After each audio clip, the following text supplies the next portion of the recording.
Pues muy buenos días a todas, a todos. Agradezco la invitación que me hicieron para poder compartir un poquito de lo que es el patrimonio cultural de los pueblos indígenas.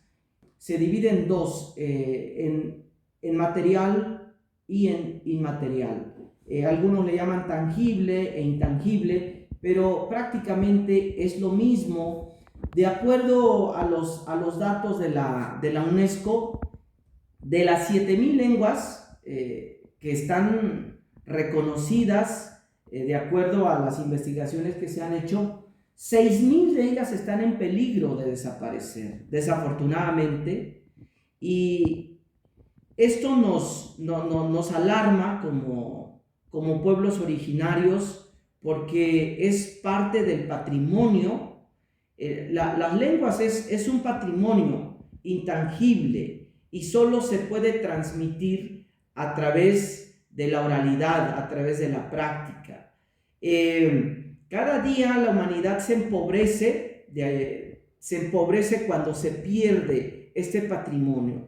Como seres humanos, cuando perdemos un patrimonio, nos vamos empobreciendo y como que no nos preocupa nuestro patrimonio que se pierda. Y es lamentable esta situación, que se logre perder este patrimonio que es de los pueblos indígenas, pero a la vez es de la humanidad. En América Latina se calcula, de acuerdo a la última investigación que se han hecho, existen alrededor de 42 millones de hablantes de una lengua originaria.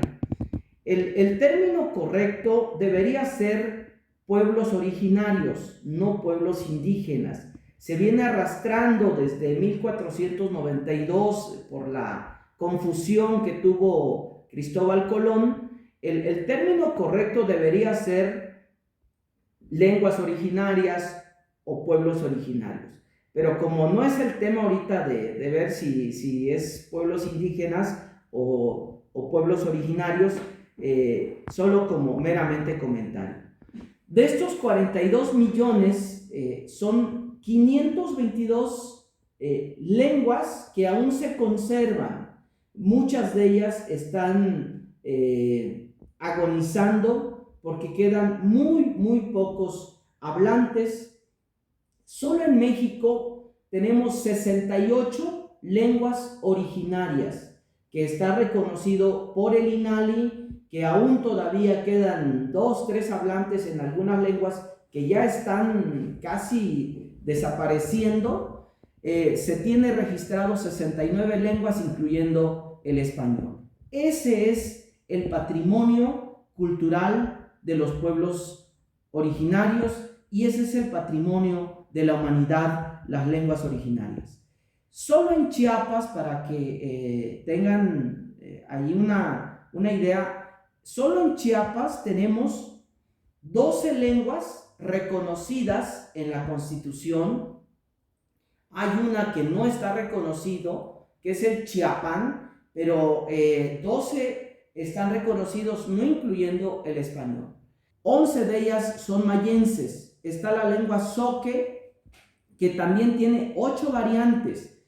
Solo la lengua tzotzil tiene 6 variantes.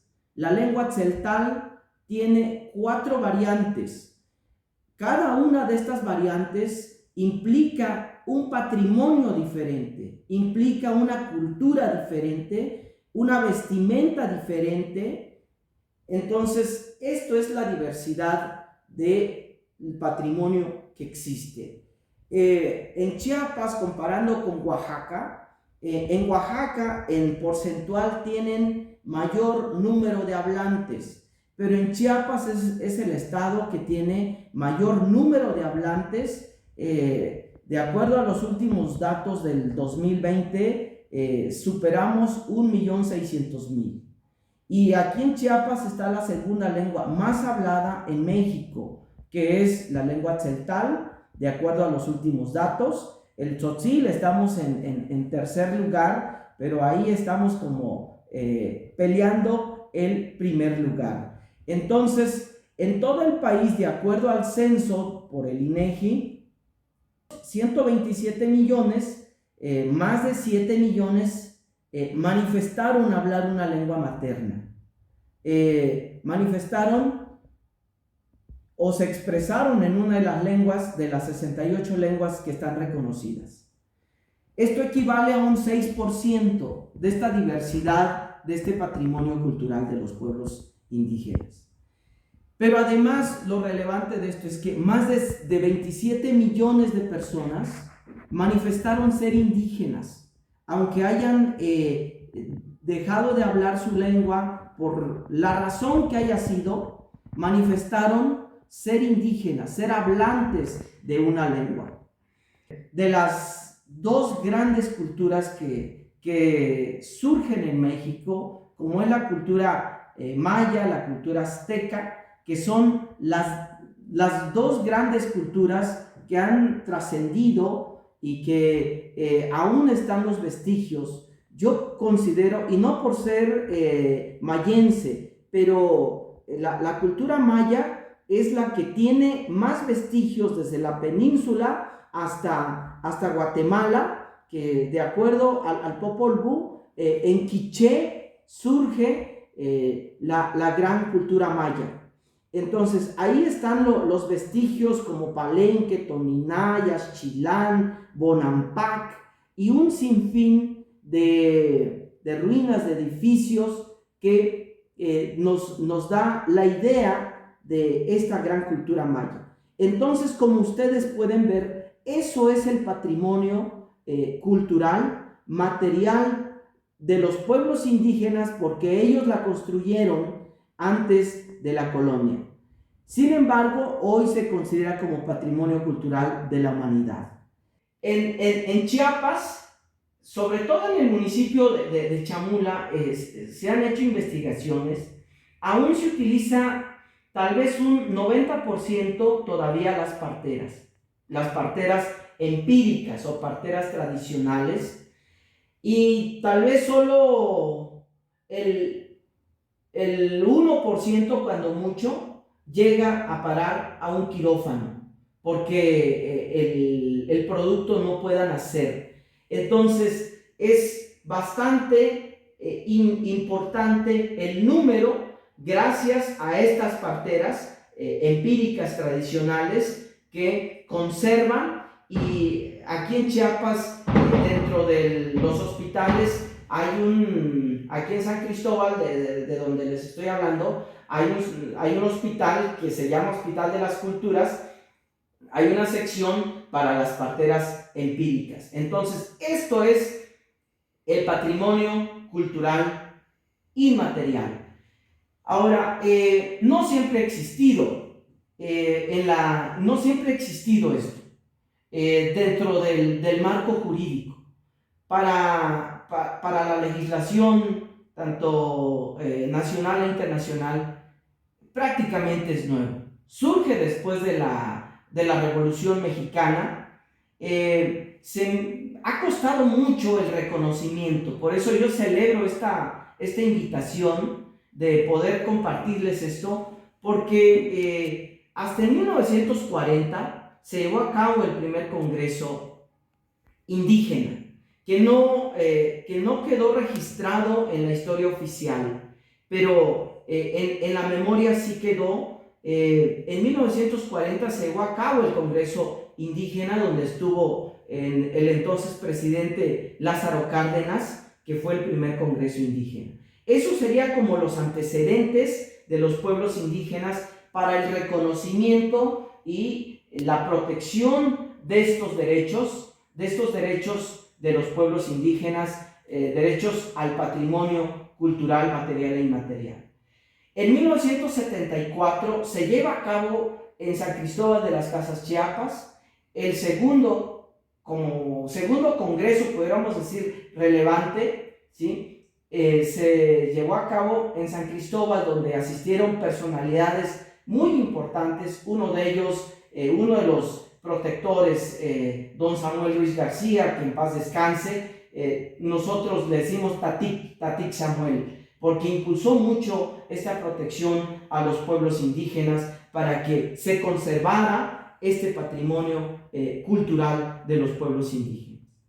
Posterior a ello, esto todavía no es el marco jurídico. Los acuerdos de San Andrés, que se firma un 16 de febrero, pero en el año de 1996. Después de tanta lucha, de tantos acuerdos, el zapatismo que surge el 1 de enero de 1994 logró alcanzar que se sentara entre el gobierno federal, el gobierno estatal y el representante de los pueblos indígenas, que era el Ejército Nacional, el Ejército Zapatista, y se lograron firmar 275 puntos de acuerdo en 1996. Y todo eso ha llevado que se reformaran un sinfín de leyes, que se crearan marcos jurídicos, que se firmaran tratados internacionales. Entonces, ese sería como el antecedente, no del marco jurídico, sino el antecedente como histórico. Ahora vamos a ver, México ha suscrito un sinfín de tratados internacionales.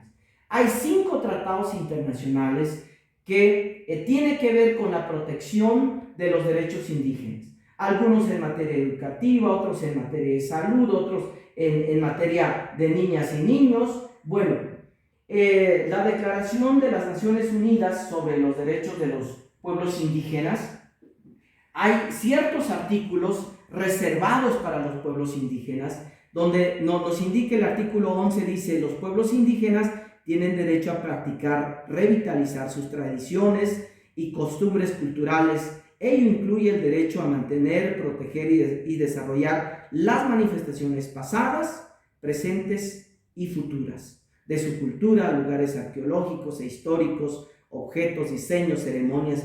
Todo lo que ya vimos ya está dentro de un marco del Tratado Internacional. El Convenio 169, como la mayoría conocemos, que es el Convenio sobre los pueblos indígenas y tribales en países independientes, esto es reciente prácticamente. Se crea hasta en 1989. Entonces es reciente este convenio, que es el famoso Convenio 169 de la OIT.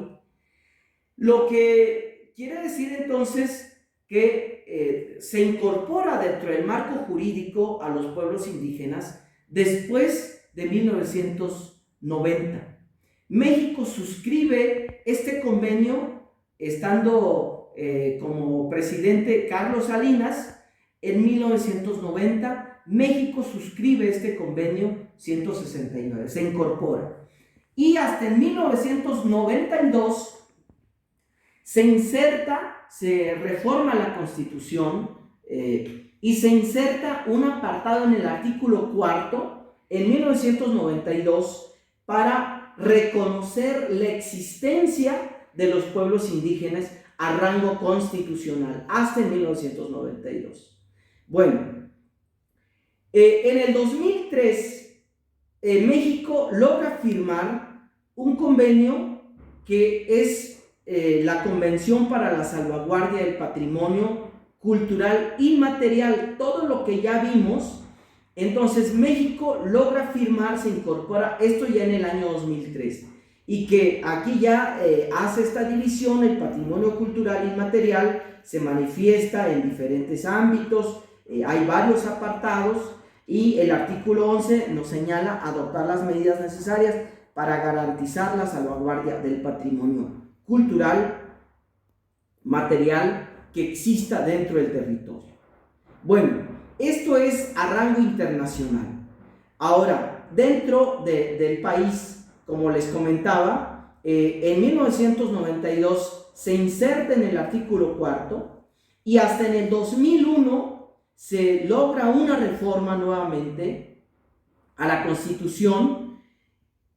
Y esta reforma ya pasa del artículo 4 al artículo 2. Actualmente, el artículo 2, como ya mencionaron, si no estoy mal en la presentación, ya se abre mucho más este abanico garantista, protector para los pueblos indígenas. En la reforma, en la última reforma, ahora ya no se llaman garantías individuales, ahora son derechos humanos, precisamente lo que señala el artículo 1 al 29, que anteriormente los que somos abogados le llamábamos garantías individuales, ahora ya no, ahora se llaman derechos humanos. El artículo primero de esta Constitución, el párrafo tercero, señala y obliga a todas las instituciones precisamente a respetar, a promover, a garantizar estos derechos humanos que engloba toda la Constitución. Y aquí invita todas las instituciones existentes para que se respeten, se protejan todo el patrimonio cultural que ya vimos. El artículo segundo, todo el artículo segundo, hoy en día, desde el 2001, ahora tiene tres apartados y tiene 17 fracciones. A grandes rasgos, todo lo que engloba el artículo segundo es preservar, enriquecer sus lenguas, conocimientos y todos los elementos que constituyan su cultura e identidad, y garantizar obviamente el incremento de niveles de escolaridad, favoreciendo siempre la educación bilingüe e intercultural. El artículo tercero se reformó en el 2018, que ha generado mucha polémica, ha polarizado mucho al magisterio, porque este artículo, que es especial para la educación, también le incluyeron en un parrafito que deben de dar educación bilingüe, ¿sí?, intercultural, para que se conserve, se preserve todo el patrimonio cultural lingüístico de los pueblos. Bueno, como les decía, que deriva de los acuerdos de San Andrés, un sinfín de leyes, hay 18 leyes federales que garantizan, que protegen, pero no lo vamos a ver porque no es el tema, más la Constitución. Existe una ley del Instituto Nacional de los Pueblos Indígenas. Esto es reciente, se crea en el 2018. Antes se llamaba CDI, Comisión Nacional Indigenista. Ahora se llama Instituto Nacional para los Pueblos Indígenas, el INPI, lo crea en este sexenio. Pero a su vez también crean una ley para este instituto. ¿Para qué nos sirve esta ley? Se obliga a promover, adoptar y garantizar para que los pueblos indígenas, y aquí ya incluyen la palabra afromexicano, en esta nueva ley, que no estaba, esto es reciente, esta reforma. Emprender programas y proyectos y acciones para, aquí ya habla de rescatar, conservar y fortalecer, revitalizar las lenguas indígenas del país en coordinación con las instancias competentes. Nos obliga a todas y a todos. Y también se crea la Ley General de Educación, de Cultura y Derechos Culturales, y que esto a grandes rasgos también, aquí ya obliga a las instituciones de que se puedan implementar mecanismos, porque toda la parte sustantiva de todas las leyes ya están, ya existen. El artículo segundo dice reconocer los derechos culturales, promover, respetar, proteger y asegurar el ejercicio de los derechos culturales.